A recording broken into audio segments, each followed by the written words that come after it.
اعمال کے آخر میں بکثرت استغفار جمع کرا لیں، اور چند دنوں کے بعد جو نیا سال آنے والا اس میں بکثرت استغفار کر کے اپنے نامہ اعمال کی ابتدا استغفار سے کریں۔ اس لیے کہ سنن موجب طبرانی وغیرہ میں ایک روایت متعدد سند سے مروی ہے، نبی کریم صلی اللہ علیہ وسلم نے ارشاد فرمایا، جب اللہ تبارک و تعالیٰ کے حضور بندوں کے نامہ اعمال پیش کیے جاتے ہیں، اور اگر نامہ اعمال کے ابتدا میں نیکیاں زیادہ ہوتی ہیں اور آخر میں نیکیاں زیادہ ہوتی ہیں، تو اللہ تبارک و تعالیٰ فرشتوں سے کہتا ہے درمیان میں جو کوتاہیاں میرے بندوں کی ہیں اس سے تجاوز فرماؤ اور میرے بندے کو معاف۔ تو کیا خوب ہوتا کہ یہ چند دن باقی رہ گئے ہیں ساتھیوں، اس میں ہم بکثرت استغفار کا اہتمام کر رہے ہیں۔ اسی مناسبت سے یہ مجلس، اس مجلس کے اندر میں آپ کے سامنے اس استغفار کا ذکر کرنا چاہوں گا جس استغفار کو نبی کریم صلی اللہ علیہ وسلم نے سید الاستغفار قرار دیا ہے۔ کیا بتایا ہے؟ سید الاستغفار۔ سید کے معنی کیا ہوتا ہے ساتھیوں؟ سردار کے۔ کیا ہوتا ہے؟ سردار کے۔ کسی قوم کا سردار کس کو بنایا جاتا ہے؟ جو قوم میں سب سے عمدہ ہے کہ نہیں، جو قوم کی صحیح قیادت کر سکے، جو قوم کی دشمنوں سے حفاظت کر سکے، جس کے اندر بڑی خوبیاں پائی جا رہی ہوں کہ کسی اور کے اندر وہ خوبی نہیں ہے۔ گویا استغفار کا یہ وہ صیغہ ہے کہ جس کے اندر وہ خوبی ہے کہ دوسرے صیغوں کے اندر نہیں پائی جا رہی۔ یہ اللہ تعالیٰ کو اتنا محبوب ہے کہ دوسرے صیغے اتنے محبوب نہیں ہیں۔ اور استغفار کا معنی کیا ہوتا ہے ساتھیوں؟ استغفار کے معنی ہوتا ہے مغفرت طلب کرنا، بخشش چاہنا۔ استغفار بنا ہے غفرہ سے۔ اصل میں غفرہ کا معنی عربی زبان میں ہے ڈھانپ لینے اور چھپا لینے کی۔ کیا ہے؟ ڈھانپ لینے، اور اسی سے بنا ہے مغفر۔ اور اس لڑائی میں جو دشمنوں کے سامنے لڑنے کے لیے آتا ہے تو اپنے سر کے اوپر ایک لوہے کی پوچھ پہنتا ہے نا، تاکہ چہرے پر اور سر کے اوپر دشمن کا حملہ نہ ہو سکے، اس لیے کہ وہ سر کو چھپا لیتی ہے، اس لیے اسے مغفر کہا جاتا ہے۔ تو غفران کے معنی یہ ہے ساتھیوں کہ بندوں کے گناہوں پر اللہ تعالیٰ پردہ ڈال دے اور اس سے تجاوز فرمائے۔ دونوں چیزیں لازم ہیں ساتھیوں۔ پہلی چیز کیا ہے کہ اس پر پردہ ڈال دے، اس سے چھپا دے، اور دوسری چیز اس کو بخش دے۔ اس لیے کہ بسا اوقات آپ کسی چیز کو بخش دیتے ہیں، معاف کر دیتے ہیں، لیکن اسے لوگوں سے چھپاتے نہیں، ہے کہ نہیں؟ ہوتا ہے نا؟ تو اس میں بھی جسے بخش دے رہے ہیں اس کی خفگی اور ذلت کا ثواب ہے۔ اگرچہ آپ نے معاف کیا، ثواب اس پر سزا نہیں دیا آپ نے، لیکن لوگوں کے سامنے رسوائی ہوئی نہیں ہوئی، تو یہ مغفرت نہیں ہے ساتھ، یہ صرف تجاوز فرمانا ہے۔ کیا یہ تجاوز؟ اصل مغفرت یہ ہے کہ اللہ تبارک و تعالیٰ بندوں کے گناہوں پر پردہ بھی ڈال دے اور اس پر سزا بھی ڈال دے، ہے نا؟ تو گویا سید الاستغفار کا معنی یہ ہوا کہ وہ صیغے، وہ جملہ، وہ عبارت جس کا استعمال کیا جائے، جس کو اپنایا جائے، تو اللہ تبارک و تعالیٰ اس کی وجہ سے بندوں کے گناہوں کو صرف بخشے گا نہیں بلکہ اس کے اوپر پردہ بھی ڈالے۔ یہ ہے سید الاستغفار کا معنی۔ اور یہ حدیث صحیح بخاری میں، سنن ترمذی میں، سنن نسائی میں، مسند احمد میں حضرت شداد بن اوس رضی اللہ تعالیٰ عنہ سے مروی ہے۔ سنن ابو داؤد میں، صحیح ابن حبان میں، سنن ابن ماجہ میں، مسند احمد میں یہ حدیث حضرت بریدہ رضی اللہ عنہ سے مروی ہے۔ اور امام نسائی رحمہ اللہ کی عمل الیوم واللیلہ میں، امام ابن سنی کی عمل الیوم واللیلہ میں حضرت جابر بن عبداللہ سے مروی ہے انہی الفاظ میں۔ اور باقی ان الفاظ کی تائید کرنے والی حدیثیں بہت ہیں، لیکن ان تین صحابہ سے جن کتابوں کا ہم نے نام لیا یہ حدیث انہی الفاظ میں سید الاستغفار کے نام سے ہے۔ اور وہ کیا ہے ساتھیوں اس میں 10 جملے ہیں بس۔ کتنے ہیں؟ 10 جملے ہیں۔ بڑی آسانی کے ساتھ آدمی یاد کر سکتا ہے، جس کو یاد ہے وہ بڑی آسانی سے پڑھ سکتا ہے، اور جس کو یاد نہیں ہے اگر روزانہ ایک جملہ اور 2 جملہ بھی یاد کرے، وہ زیادہ نہیں، کتنا؟ صرف 1 اور 2 جملہ یاد کرے تو اسے ہفتے کے اندر بڑی آسانی سے یاد ہو جائے۔ ذرا صرف ہفتے کی آپ کثرت نہ دیکھیے، اس حدیث کی عظمت بھی دیکھیے۔ نبی کریم صلی اللہ علیہ وسلم کا فرمان ہے کہ جو شخص اس دعا کو دن میں پڑھ لیتا ہے اور رات ہونے سے پہلے اس کا انتقال ہو جائے تو جنت میں جائے گا، اور جو رات میں پڑھ لیتا ہے اگر صبح ہونے سے پہلے اس کا انتقال ہو جائے تو وہ، بھلا بتائیے اتنی بڑی نعمت اگر آپ کو 10 دن میں مل جائے، 1 ہفتے میں مل جائے تو یہ معمولی نعمت کے ساتھ سوچنے کی بات۔ وہ حدیث کے الفاظ کیا ہے؟ اللہم انت ربی لا الہ الا انت خلقتنی وانا عبدک وانا على عهدك ووعدك ما استطعت اعوذ بك من شر ما صنعت ابوء لك بنعمتك علي وابوء بذنبي فاغفر لي فانه لا يغفر الذنوب الا۔ کتنے جملے ہیں ساتھیوں؟ کتنے ہیں؟ 10۔ آسانی سے یاد ہو سکتے ہیں نہیں؟ اور الحمدللہ ہمارے بہت سے بھائی اسے یاد کیے ہوئے ہیں۔ جو بھائی نہیں یاد کیے ہوئے وہ کتابوں کے ذریعے، کیسٹ کے ذریعے، موبائل میں ٹیپ کر کے اسے بڑی آسانی سے چند دنوں میں یاد کر سکتے ہیں۔ اللہم انت ربی لا الہ الا انت خلقتنی وانا عبدک وانا على عهدك ووعدك ما استطعت اعوذ بك من شر ما صنعت ابوء لك بنعمتك علي وابوء بذنبي فاغفر لي فانه لا يغفر الذنوب الا انت۔ آج ساتھیوں میں صرف یہ دعا کے الفاظ نہیں بلکہ اس دعا کے جو کلمات ہیں اس کے معنی کی تھوڑی وضاحت کروں گا۔ کیوں؟ اس لیے کہ نبی کریم صلی اللہ علیہ وسلم نے جہاں اس کی فضیلت بیان فرمائی ہے آخر میں ایک لفظ اور استعمال کیا ہے۔ وہ آپ نے کیا فرمایا؟ آپ صلی اللہ علیہ وسلم نے فرمایا وَمَنْ قَالَهَا مِنَ اللَّيْلِ مَنْ قَالَهَا مِنَ النَّهَارِ مُوقِنًا بِهَا فَمَا مَنْ قَالَهَا مِنَ النَّهَارِ مُوقِنًا بِهَا وَمَنْ قَالَهَا مِنَ اللَّيْلِ وَهُوَ مُوقِنٌ بِهَا فَمَا۔ موقن بہا کا معنی کیا ہے ساتھیوں؟ جس نے دل میں کہا اور اس کا اس کے اوپر یقین بھی ہے، جس نے رات میں یہ کلمات کہے اور اس کا اس کے اوپر یقین بھی ہے۔ یقین کس چیز کا؟ کس چیز پر یقین ساتھیوں؟ سوچنے کی بات، کس چیز پر یقین؟ 2 چیزوں پر یقین۔ میں یہی سمجھانا چاہتا ہوں آپ کو، 2 چیزوں پر یقین۔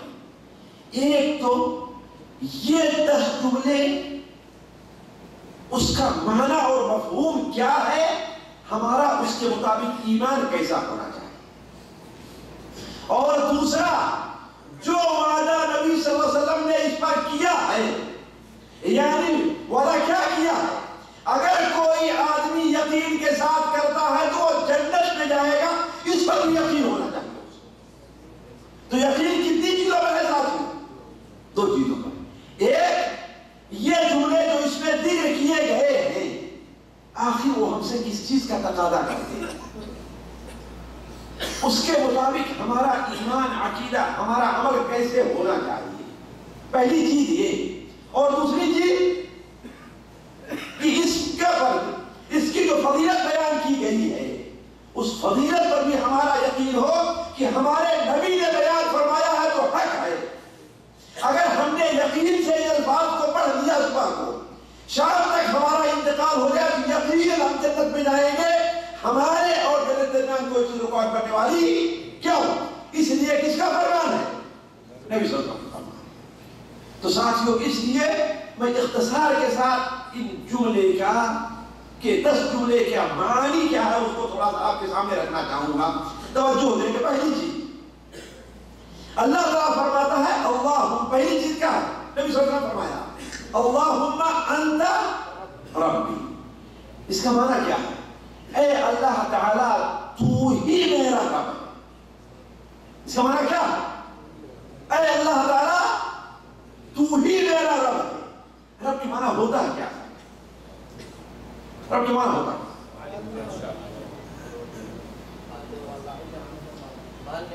بس پالنے والا، یہ اس کا بڑا محدود سا مفہوم ہے۔ پالنا یہ بہت محدود۔ رب کے معنی میں، ربوبیت کے معنی میں ایک بڑی چیز اہم یہ داخل ہے کہ جس طریقے سے کوئی آدمی اللہ تعالیٰ اس کو ایک بچہ دے، ایک اولاد دے، تو ذرا دیکھیں شروع ہی سے، پیدا ہونے کے بعد ہی سے لے کر کے اس کے بڑے اور بالغ ہونے تک آدمی اس کی پرورش کا کیا کیا اہتمام کرتا ہے۔ ذرا دیکھیں،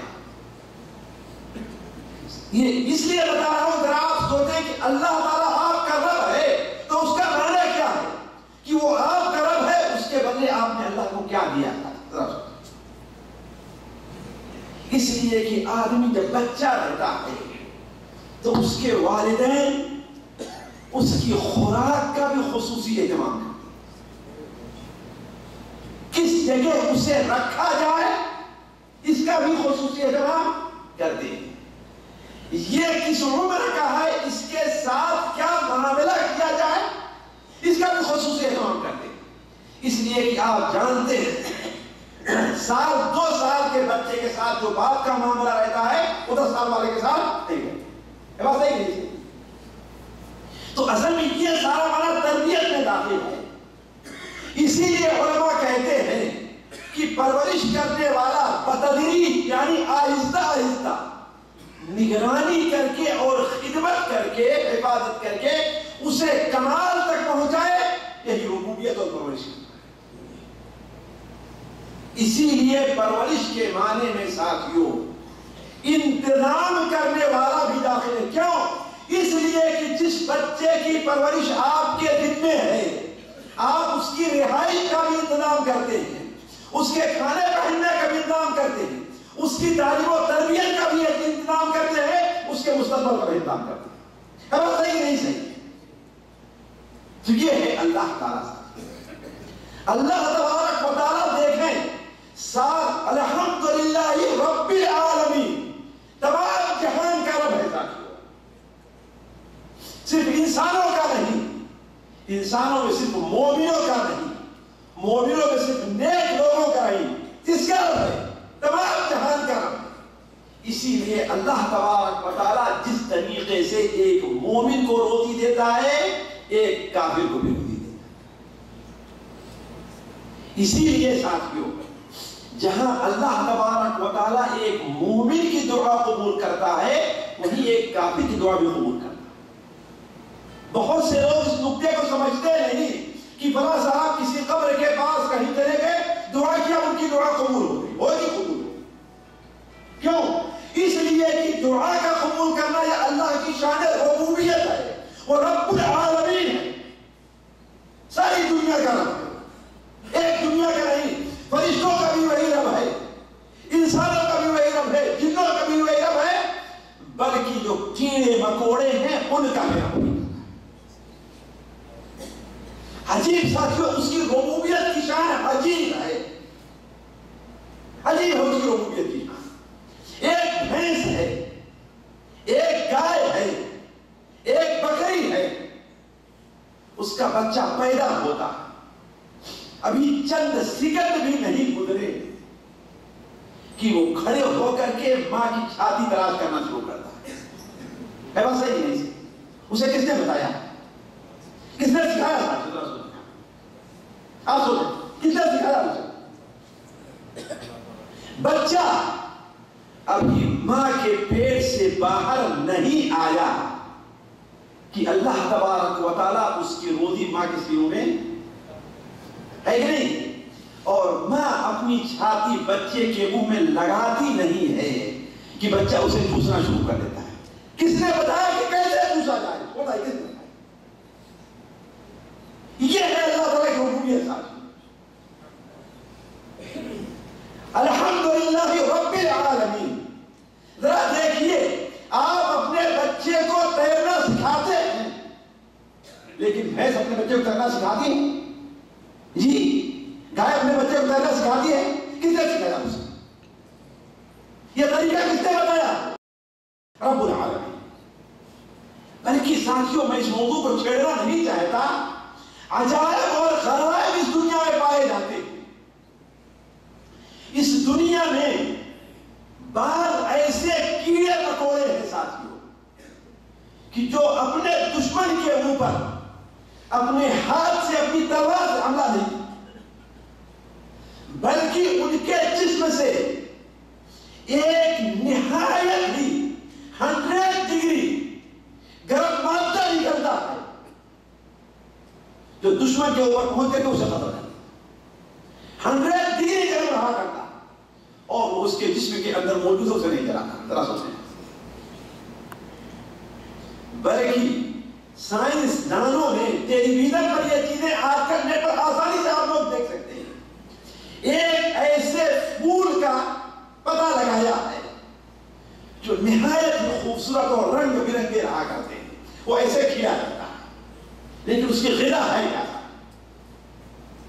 اس کی غذا کیڑے اور مکوڑے، اس کی غذا کیڑے اور مکوڑے۔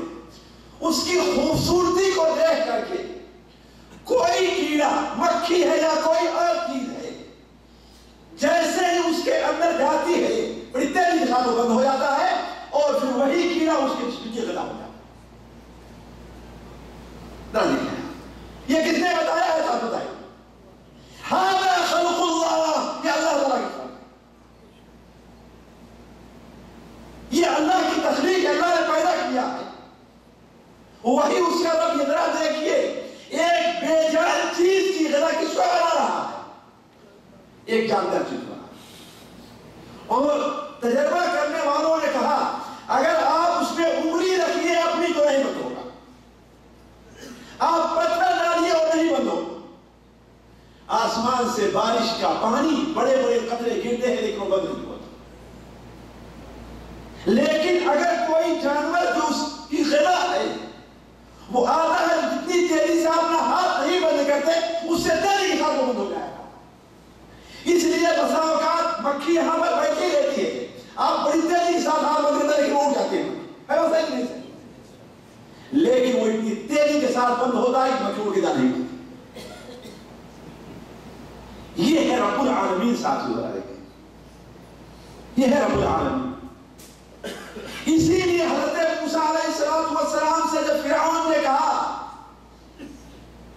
اے فرعون تمہارا رب کون ہے، موسیٰ علیہ السلام بڑا بہترین جواب دیا، ربنا الذي اعطى كل شيء خلقه ثم هدى، میرا رب وہ ہے جس نے تمام چیزوں کو پیدا کیا ہے اور انہیں زندگی گزارنے کا طریقہ بھی بدلا دیا۔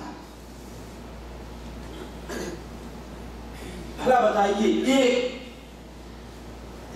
بے عقلا جانور ہے، آپ جانتے ہیں بات ایسے جانور ہے کہ اللہ تبارک و تعالیٰ نے انہیں احساس آپ سے بہت زیادہ دیا ہوا۔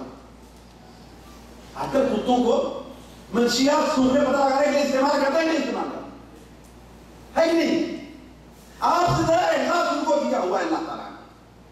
تو میں ابھی اس کے اوپر نہیں جانا چاہتا کہ صرف یہ کہنا ہے کہ اللہ تعالیٰ کو ہم رب مانتے ہیں، یہ بھی دیکھیں کہ کہ اللہ تبارک و تعالیٰ نے میرے لیے زندگی گزارنے کے کیا کیا انتظام کیے ہیں.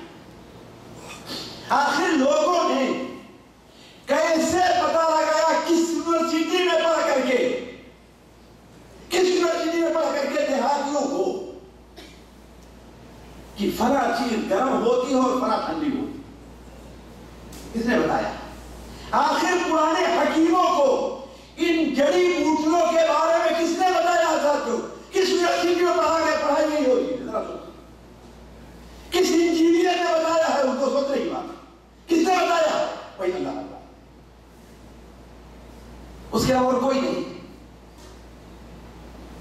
اور سب سے تعجب یہ ہے ساتھیوں کہ اللہ تبارک و تعالیٰ نے صرف یہی نہیں کہ ہمیں دنیا میں زندگی بسر کرنے کا طریقہ بتایا. صرف اسی لیے ہمارا رب نہیں ہے. ہمارا رب اس لیے بھی ہے کہ ہم اللہ تبارک و تعالیٰ تک کس طرح پہنچے ہمیں یہ طریقہ بتایا. تبھی تو اللہ نے رسولوں کو بھیجا, نبیوں کو بھیجا, اپنی کتابیں نازل کی, ہے کہ نہیں؟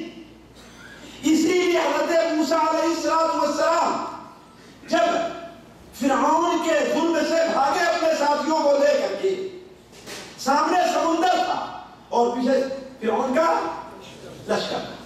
جیسے اردو میں کہتے ہیں نہ جائے رفتن نہ پائے مادن نہ جائے رفتن, نہ پائے رفتن نہ جائے مادن, یعنی نہ جانے کے لیے کہیں پیر ہے نہیں جا سکتے نا, اور نہ وہاں پر ہم رہ سکتے ہیں. قوم چیخ اٹھی کہ اے موسیٰ آپ تو مارے گئے, لیکن موسیٰ علیہ السلام نے کیا کہا؟ کلا ان معی ربی سیہدین, میرے ساتھ میرا رب ہے جو سیہدین مجھے سیدھے راستے پر لے کر جائے گا. اللہ کا لفظ نہیں استعمال کیا, رحمان کا نہیں, کریم کا نہیں, غفور کا نہیں, ودود کا نہیں, کون سا لفظ استعمال کیا ہے؟ ربی. اسی لیے آپ دیکھیں قرآن مجید میں نبیوں نے جو اللہ تعالیٰ سے دعا کی ہے زیادہ یا رب ربنا کہہ کے پکارا. حضرت جب آدم علیہ السلام سے گناہ ہوا نہیں ہوا گناہ, تو انہوں نے اللہم نہیں کہا, یا رحمان نہیں کہا, یا مالک یا خالق نہیں کہا, کیا کہا؟ ربنا ظلمنا انفسنا وان لم تغفر لنا وترحمنا. اب دیکھیں پورے قرآن کو پڑھ کے دیکھیں آپ, نبیوں کی جتنی دعائیں تقریباً قرآن مجید میں موجود ہیں وہ ساری کی ساری یا ربنا یا ربی یا ربی یا ربی سے. اس کا مطلب کیا ہے؟ اللہ تبارک و تعالیٰ جس طریقے سے ہمیں دنیا میں زندگی گزارنے کا طریقہ بتاتا ہے, ایسے ہی اللہ تعالیٰ ہماری ہدایت کے لیے بھی آسمان یہ ہے ساتھیوں. خیر, دوسری چیز بندہ کہتا ہے, پہلی چیز اللہم انت ربی, اے اللہ تعالیٰ تو میرا رب ہے, لا الہ الا انت, تیرے علاوہ عبادت کے لائق کوئی نہیں. پہلا تو نے کیا, میرے پرورش زندگی کے سامان آپ نے مہیا کیا ہے, لہذا ہماری عبادت کے لائق بھی کون ہے؟ تو بھی ہے, کوئی دوسرا نہیں. حقیقی معبود کون ہے؟ اور کوئی دوسرا نہیں ہے. ذالک بأن اللہ هو الحق وأن ما يدعون من دونه هو الباطل. یاد رکھو کہ اللہ تعالیٰ ہی حقیقی معبود ہے, اور اللہ تبارک و تعالیٰ کے علاوہ جتنے معبود بنائے گئے ہیں سارے کے سارے باطل. لا الہ الا انت, اے اللہ تبارک و تعالیٰ تو کیا ہے؟ میرا لا الہ الا, تیرے علاوہ کوئی عبادت کے لائق نہیں ہے. تو پہلا جملہ کیا ہے ساتھیوں؟ اللہم انت ربی. دوسرا جملہ لا الہ الا انت. اور تیسرا جملہ کیا ہے؟ ذرا غور کریں گے. خلقتنی, اے اللہ تعالیٰ آپ ہی نے ہمیں پیدا بھی کیا ہے, کسی اور نے پیدا نہیں کیا. ہم سے یہ مطالبہ ہے ساتھیوں کہ اللہ نے ہمیں پیدا کیا, ہم اس پر بھی توجہ دیں. اسی لیے میں کہتا ہوں انسان, موضوع بڑا لمبا ہے, کسی اور موقع پر میں آپ کے سامنے تخلیق کیا جائے بیان کروں گا, لیکن صرف 3 باتوں پر انسان غور کر لے کہ انسان کو پیدا کس نے کیا. جتنے انسان ہیں بلکہ سارے اللہ کے علاوہ جتنی چیزیں ہیں ساری اللہ کی مخلوق ہے. جہاں اللہ تبارک و تعالیٰ ایک چیونٹی اس سے بھی چھوٹی مخلوقات کا اللہ تعالیٰ خالق ہے، بلکہ بہت سی ایسی مخلوقات کا خالق ہے جسے ہم ان آنکھوں سے دیکھ ہے ویسا ہی نہیں. جراثیم ہے نا، ہم دیکھ پاتے ہیں اپنی آنکھوں سے نہیں دیکھ.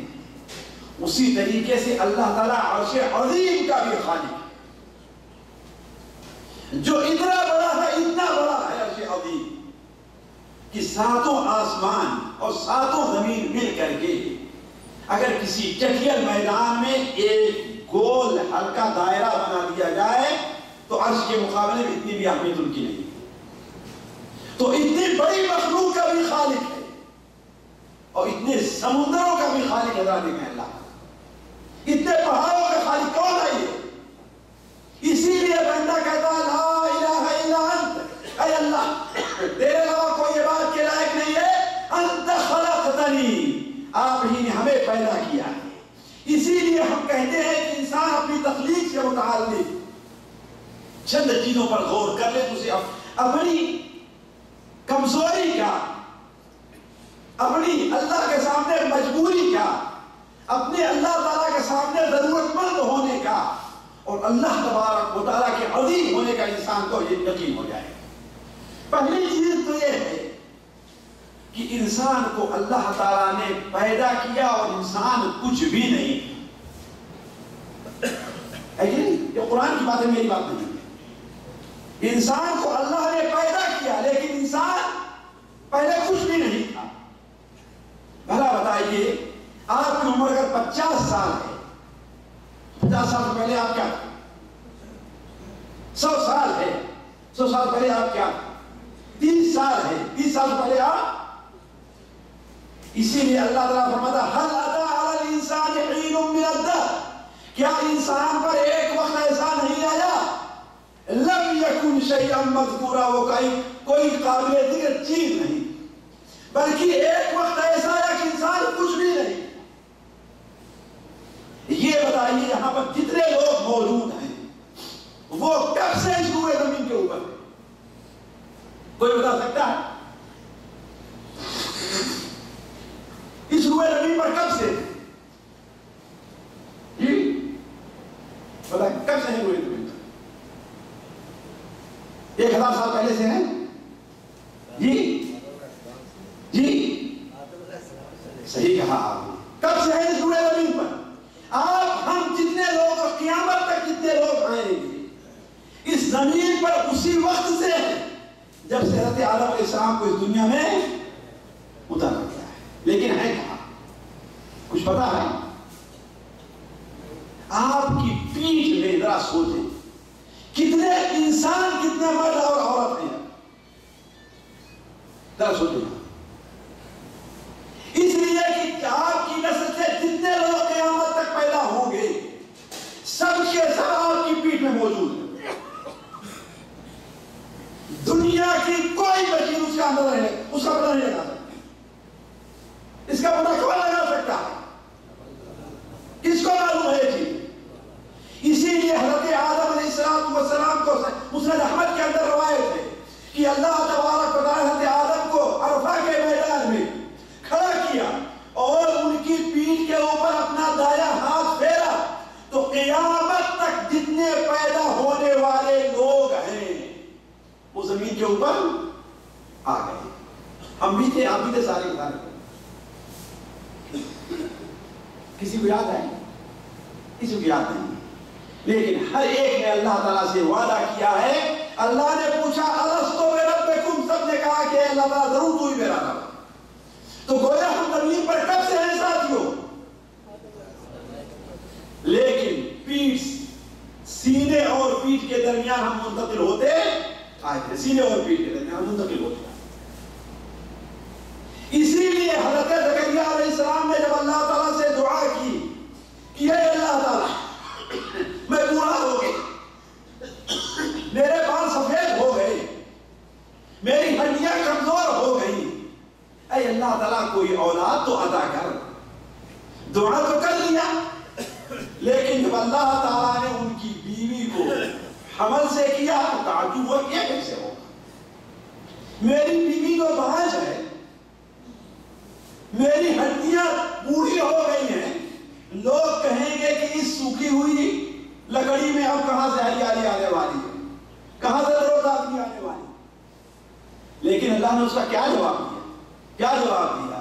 وَقَدْ خَلَقْتُكَ مِنْ قَبْلُ وَلَمْ تَكُ شَيْئًا، اس سے پہلے ہم نے تجھے پیدا کیا تو کچھ بھی نہیں تھا۔ تو پہلے سوچے انسان کچھ بھی نہیں تھا، پھر اللہ تبارک و تعالیٰ نے اسے ایک پانی کے حقیر قطرے سے پیدا کیا۔ ذرا سوچ، جس قطرے کو بعض لوگ کہتے ہیں کہ وہ ناپاک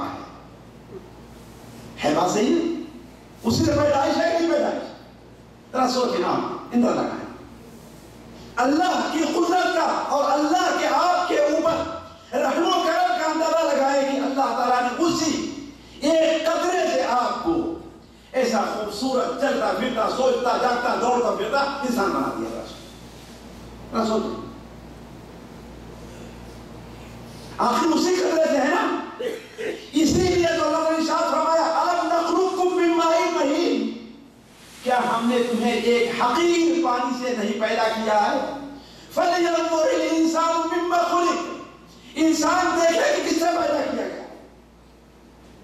سوچے اپنی حقیقت کو جانے اور ذرا یہ بھی غور کریں اس کے اوپر بھی ساتھیوں کہ انسان کو اللہ تعالیٰ نے پانی دیتا ہے تو اسے تھوڑا سا بڑھا کر کے پہلے کیا کرتا ہے؟ خون بنا دیتا ہے نا، اور بڑھا کر کے اسے کیا بناتا ہے؟ گوشت کا ٹکڑا بنا دیتا ہے۔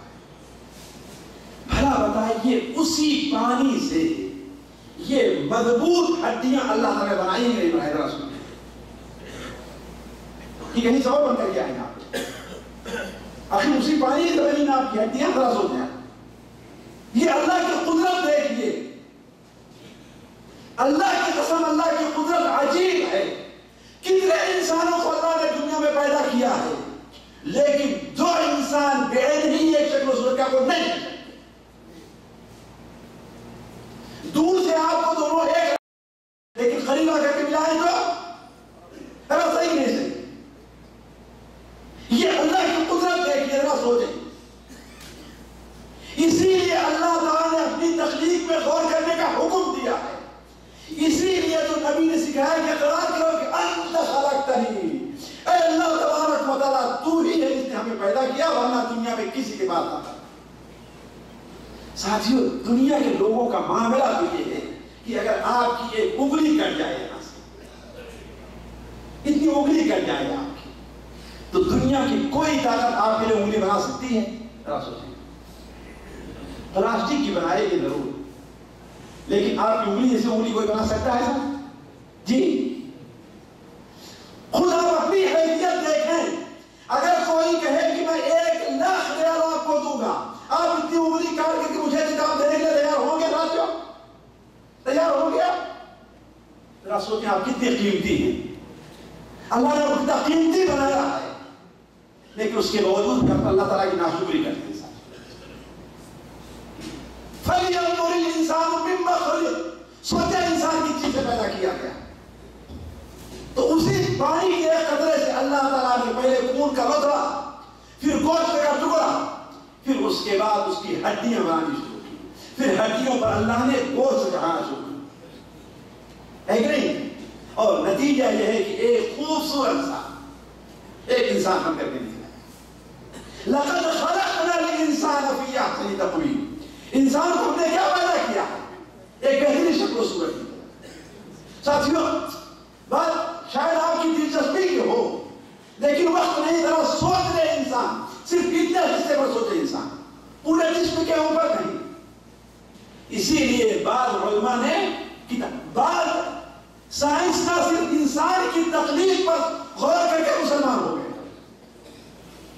انسان کی تخلیق پر جو غور کیا ہے، کہا کہ اس کا مطلب یہ ہے کہ اس کو بنانے والی کوئی ذات ضرور ہے۔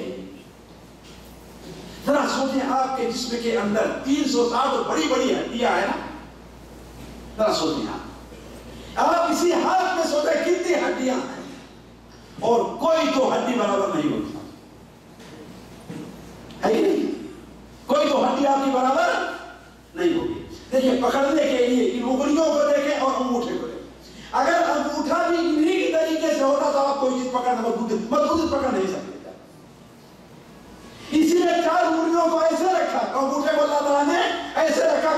کے ساتھ مضبوطی سے پکڑ لیا.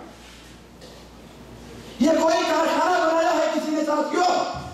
کس کا بنایا ہوا کارخانہ؟ اللہ کے حکم خود سے سارا کا سارا کام ہوگا. تو مگر صرف اس کے اوپر انسان غور کر لے.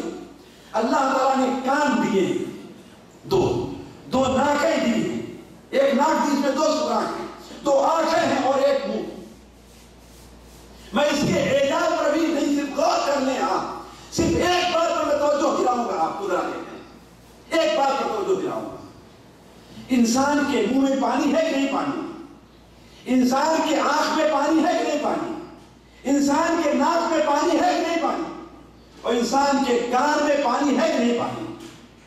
یہ 4 ہیں اور چاروں قسم کے پانی کی الگ الگ خاصیت کے ساتھ. کان میں جو پانی ہے وہ کڑوا، منہ میں جو پانی ہے وہ میٹھا، ناک اور آنکھ میں جو پانی ہے وہ نمکین ہے. ذرا دیکھیں اتنی ہی جگہ میں اللہ تعالیٰ نے ذرا دیکھیں آپ کو جو پانی دیے ہوئے ہیں اور ہر ایک کی اپنی حکمت. کان کا پانی کڑوا اس لیے بنایا کہ کوئی جانور بھی داخل ہونا چاہے اوپر جائے وہاں جا کے پڑ سکے. اگر میٹھا پانی بنایا ہوتا تو اندر تک چلے گا. ذرا سوچیں، ناک کا پانی آنکھ کا پانی کھارا ہے اس لیے کہ اگر ناک کا پانی میٹھا ہوتا تو اس میں تعفن اور بدبو پیدا ہوتا. اس لیے کہ آپ نمکین پانی ایک جگہ لا کر رکھو اور میٹھا پانی بہت جلد بدل جائے گا، اس پر کائی وغیرہ پڑ جائے گی، اور نمکین پانی کے اوپر کائی نہیں ہے نا. اور منہ کا پانی اگر آپ کے کڑوا ہو تو آپ کو کوئی مزہ ملے. ہذا خلق اللہ، یہ اللہ کی تخلیق ہے. تو اسی کے اوپر اگر آپ غور کرتے جائیں ساتھیوں، بڑی لمبی داستان ہے. صرف یہ سوچیں کہ بندہ کیا کر رہا ہے. اللہم انت ربی لا الہ الا انت خلقتنی، ہمیں کس نے پیدا کیا؟ تو صرف اسی پر توجہ نہ دیں کہ اللہ نے ہمیں پیدا کیا ہے. ذرا سوچیں کہ پیدا کرنے کے ساتھ ساتھ اللہ تبارک و تعالیٰ نے پیدائش کے اندر کتنی نعمتوں سے آپ کو نوازا ہے. آپ کی آنکھ ہے ساتھیوں، یہ آنکھ کی پتلی اہم 7 پردے اس کے اوپر ہیں. آپ پتلی کے اوپر 7 پردے ہیں. اگر ایک پردہ خراب ہو جائے تو انسان دیکھے گا نہیں. ذرا سوچیں کون لا کر کے دیا، کس نے بنایا؟ تو عرض کرنے کا مقصد ہے کہ بندہ اقرار کر رہا ہے کہ اللہم انت ربی لا الہ الا انت خلقتنی، اے اللہ تعالیٰ آپ ہی ہم کو پیدا کیا. اب اس کے بعد کا معاملہ آئے گا. اس کے بعد کیا ہے ساتھیوں؟ بات لمبی ہے، موضوع کو میں ذرا مختصر کروں. اس کے بعد کیا ہے؟ خلقتنی وانا عبدک، اے اللہ تعالیٰ میں تیرا بندہ. یہ اقرار کر لیا کہ مالک اللہ ہے، پالنے والا اللہ ہے، عبادت کے لائق اللہ ہے، خالق اللہ تعالیٰ ہے. لیکن کچھ بھی ہے اے اللہ تعالیٰ میں تیرا کمزور بندہ، تیری عبادت کرتا ہوں لیکن تیری عبادت کا حق نہیں ادا کر پاتا. تیری نماز پڑھنا چاہتا ہوں، پڑھتا ہوں، لیکن نماز پڑھتا رہتا ہوں، تیرے سامنے کھڑا رہتا ہوں، لیکن اتنا کمزور ہوں کہ دل ہمارا بازار و دکانوں کا کام کرتا ہے.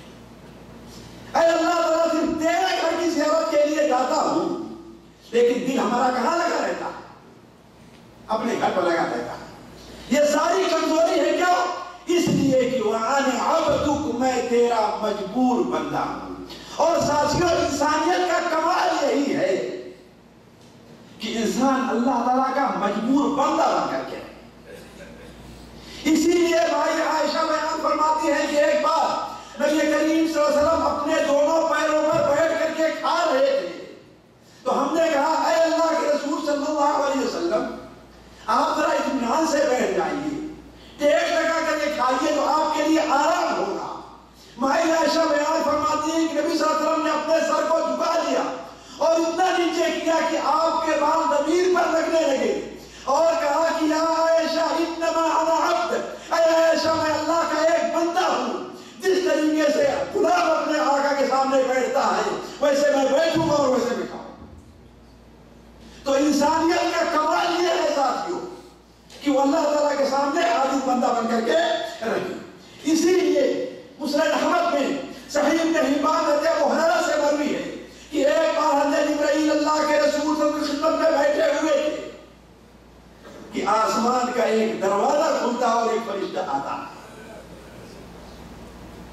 حضرت جبرائیل نے کہا کہ اے اللہ کے نبی، آج تک یہ فرشتہ جب سے پیدا ہوا ہے، آسمان و زمین پیدا کیے گئے ہیں، آج سے پہلے وہ کبھی زمین پر نہیں آیا ہے۔ آپ کے پاس آتا ہے اور کہتا ہے کہ یا محمد، اللہم صلی علی محمد، اللہ تبارک و تعالیٰ نے نہیں ارسلنی الیک ربی، اس نے کیا کہا؟ ربی کہا، میرے رب نے مجھے آپ کے پاس بھیجا ہے اور کہا جا کر کے میرے بندے سے پوچھو، میرا بندہ بادشاہ بن کر کے رہنا چاہتا ہے اور عبدن رسولا، یا کہ ایک بندہ اور رسول بن کر کے رہنا چاہتا ہے۔ ذرا سوچیں، اسی لیے میں کہتا ہوں کہ یہ ہمارے یہاں کے لوگوں کی جہالت ہے، جن کو یہ کہتے بھاری پڑتا ہے کہ واشہد ان محمدًا عبدہ ورسولہ، کہتے ہیں ہم اللہ کو، محمد کو اللہ کا رسول تو مانتے ہیں لیکن بندہ کہتے ہوئے ہمیں جھجک ہوتی ہے۔ اسی لیے کہ ہم اللہ کے رسول کو بشر ماننے کی تیاری نہیں ہو، ہے کہ نہیں؟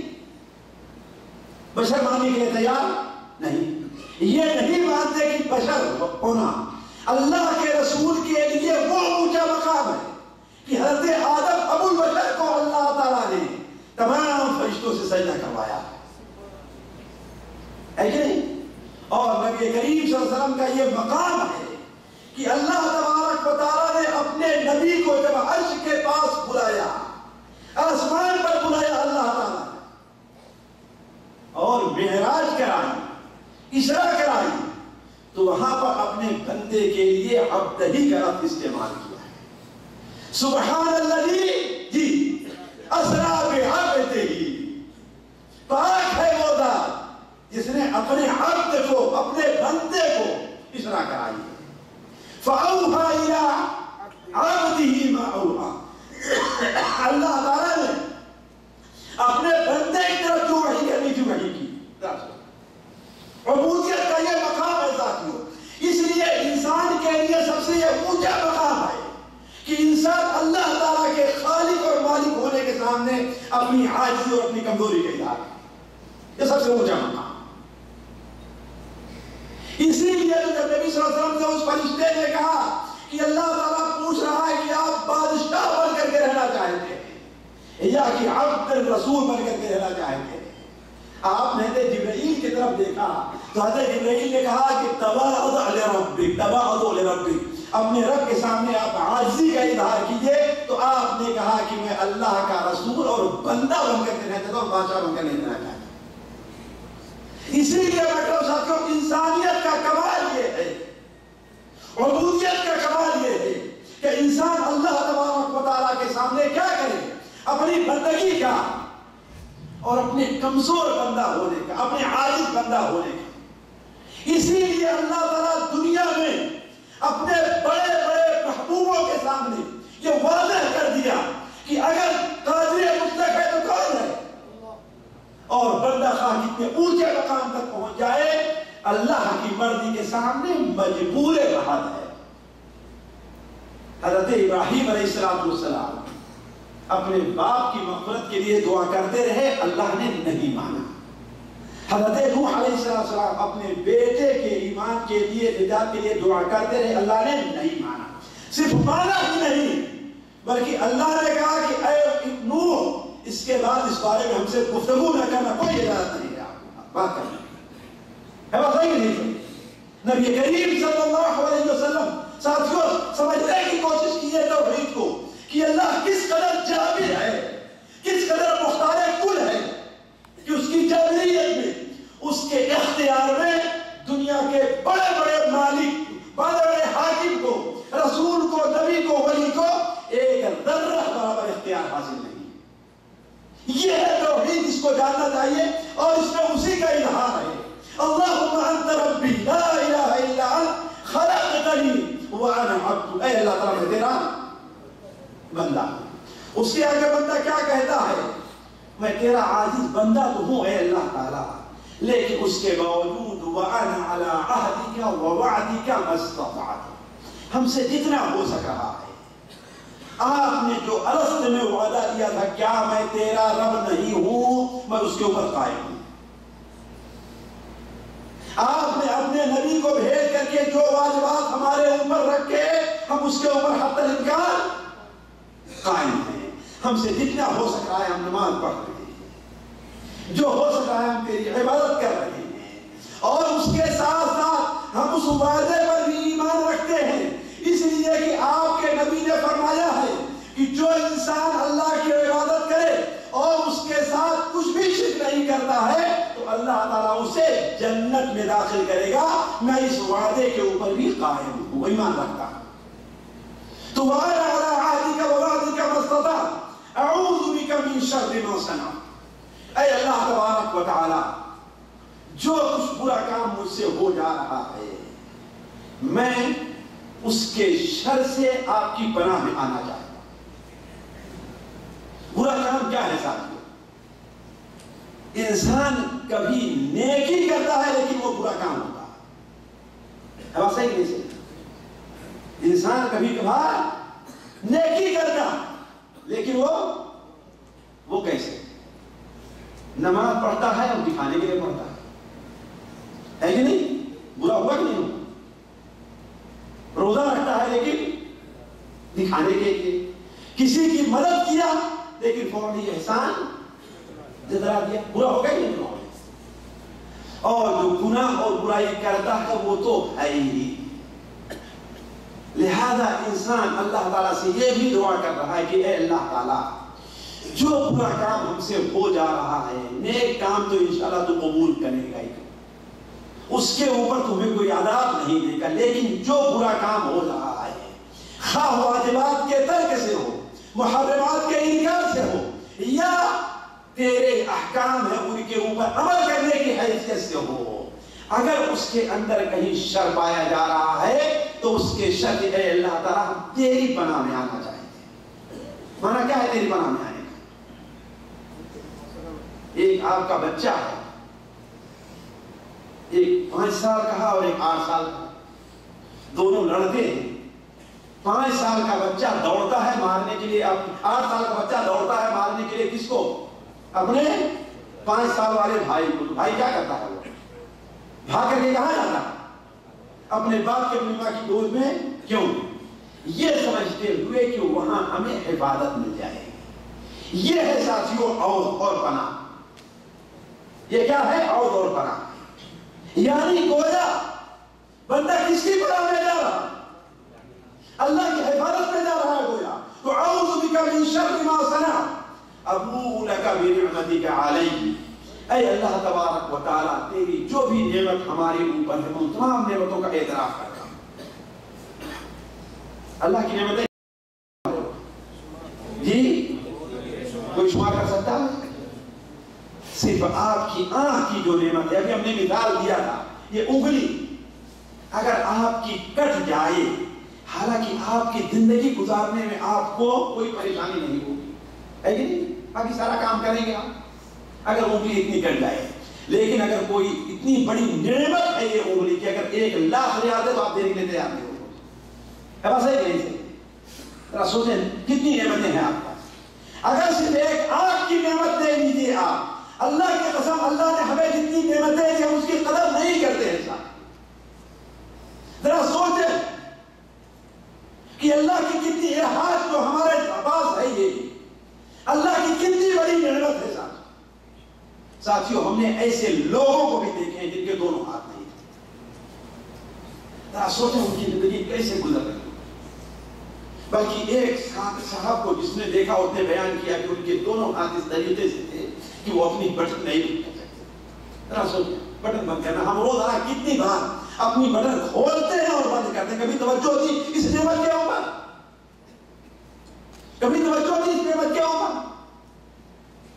اسی بوئیڈا میں ایک عالم ہے, ایک مریض کے بارے میں بیان کیا کہ میں اس کے پاس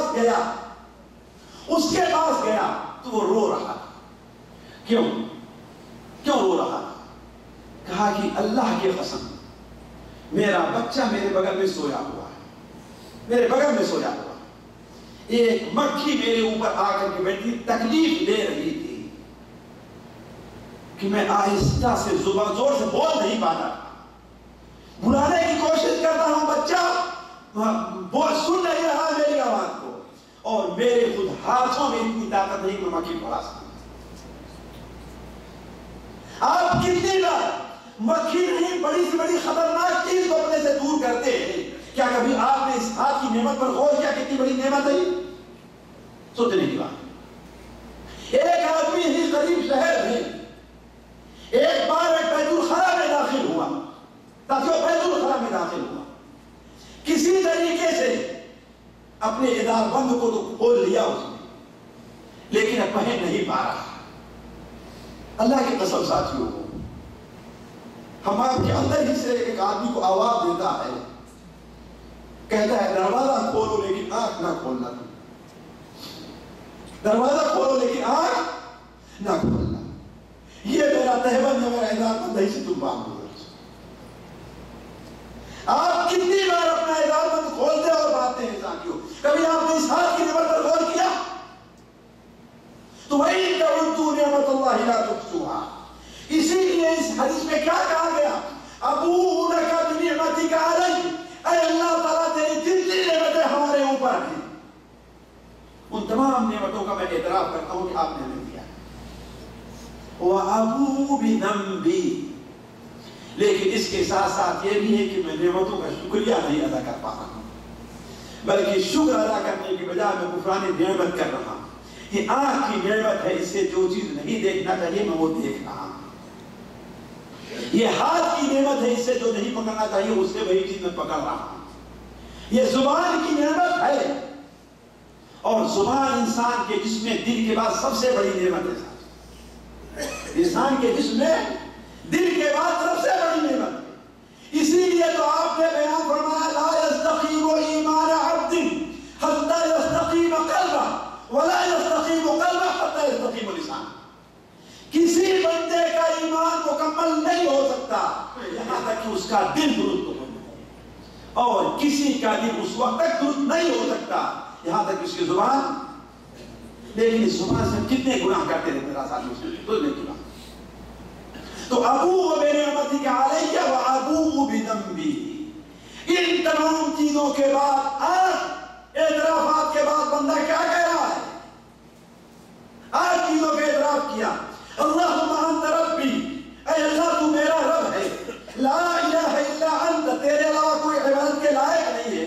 خلقتنی, آپ ہی نے ہمیں پیدا کیا ہے. وانا عبدک, اے اللہ میں تیرا بندہ ہوں, اور تیرے عہد پر جتنا ہم سے ہو سکا اس پر میں قائم ہوں. میں تیری تمام نعمتوں کا اعتراف بھی اقرار بھی کر رہا ہوں, اور اس کے ساتھ ساتھ اپنے گناہ کا بھی اعتراف کر رہا ہوں. ان آج کے بعد ہم بندہ کیا کر رہا ہے؟ فاغفر لی, اے اللہ تعالیٰ مجھے بخش دے. فاغفر لی, اے اللہ مجھے, کیوں؟ پھر بھی عاجزی کر رہا اس کے آگے. فَإِنَّهُ لَا يَغْفِرُ الذُّنُوبَ إِلَّا أَنْتَ, اس لیے کہ گناہوں کو بخشنے والا تیرے علاوہ اور کوئی نہیں. نہ کوئی نبی کسی کے گناہ کو بخش سکتا ہے, نہ کوئی ولی کسی کے گناہ کو بخش سکتا ہے, نہ کوئی حاکم, کوئی وڈیرا, کوئی جاگیردار کسی کے گناہوں کو نہیں بخش سکتا. گناہ بخشنے والا کون ہے؟ صرف اور صرف اللہ ہے. اسی لیے بندہ کہتا ہے فاغفر لی, اے اللہ تعالیٰ تو میرے گناہوں کو بخش دے. فَإِنَّهُ لَا يَغْفِرُ الذُّنُوبَ إِلَّا أَنْتَ, اس لیے کہ تیرے علاوہ گناہوں کو بخشنے والا. امام ابو داؤد رحمہ اللہ اپنی سنن, امام ترمذی رحمہ اللہ اپنی سنن میں, اور دیگر علماء کرام حضرت علی رضی اللہ عنہ کا فرمان نقل کرتے ہیں کہ حضرت علی رضی اللہ تعالیٰ عنہ ایک بار ایک جانور کو بچایا, اس کے رکاب میں اپنا پیر رکھا تو کہا سبحان الذی سخر لنا ھذا وما كنا له مقرنين وإنا إلى ربنا لمنقلبون. اللہ اکبر, اللہ اکبر, اللہ اکبر, الحمد للہ, الحمد للہ, الحمد للہ.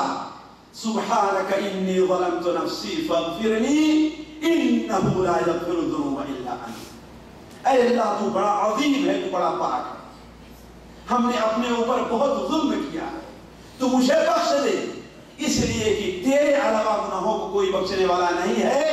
یہ کہا اور مسکرا دیا, ہنسنے لگے. ان کے شاگرد نے پوچھا کہ حضرت آپ ہنسے کیوں ہیں؟ کہا اس لیے کہ ایسے ہی نبی کریم صلی اللہ علیہ وسلم نے کیا اور نبی کریم صلی اللہ علیہ وسلم نے بھی ہنس دیا اور مسکرا دیا۔ جب ہم لوگوں نے پوچھا اے اللہ کے رسول آپ ہنس کیوں رہے ہیں تو آپ نے فرمایا اس لیے کہ ان اللہ لا یعجب من عبد، اللہ تعالیٰ اپنے اس بندے سے بہت خوش ہوتا ہے، اللہ تعالیٰ اپنے اس بندے کو بہت پسند کرتا ہے جو اس دعا کو پڑھتا ہے۔ اللہ تعالیٰ کہتا ہے کہ میرا بندہ جانتا ہے کہ میرے علاوہ کوئی گناہوں کو بخشنے والا نہیں ہے، لہذا میں اس کے گناہوں کو بخش دے رہا ہوں۔ تو ساتھیوں کہنے کا مطلب یہ ہے سید الاستغفار، اس کے معنی اور مفہوم اور اس کے اوپر جو وعدہ ہے اس کو سمجھ کر کے، اس پر یقین رکھ کر کے جو انسان دن میں پڑھے گا، اگر صبح کو پڑھتا ہے اور شام ہونے سے پہلے اس کا انتقال ہو جائے تو وہ جنتی ہے، اور شام کو پڑھ لے صبح ہونے سے پہلے اگر اس کا انتقال ہو جائے تو وہ جنتی ہے۔ اسی لیے ہم نے کہا کیا خوب کاش کے جو اس سال کے چند دن باقی رہ گئے ہیں ہم اور آپ اس ذکر کو، اس دعا کو بکثرت اپنے نامۂ اعمال میں جمع کر لیں، تاکہ نبی کریم صلی اللہ علیہ وسلم کے اس فرمان کے حقدار ہو طوبی لمن وجد فی صحیفتہ استغفار کثیر۔ کتنا اچھا ہے وہ شخص جس کے نامۂ اعمال میں بہت زیادہ استغفار پایا جائے۔ ایک اور حدیث میں آپ نے بیان فرمایا من سرہ، جس کو یہ چیز پسند ہے کہ اس کا نامۂ اعمال قیامت کے دن اسے خوش کر دے تو وہ بکثرت استغفار پڑھتا رہے، استغفر اللہ استغفر اللہ استغفر اللہ استغفر اللہ الذی لا الہ الا هو الحی القیوم واتوب الیہ سبحانک اللہم وبحمدک اشہد ان لا الہ الا انت استغفرک واتوب الیک۔ اشہد ان لا الہ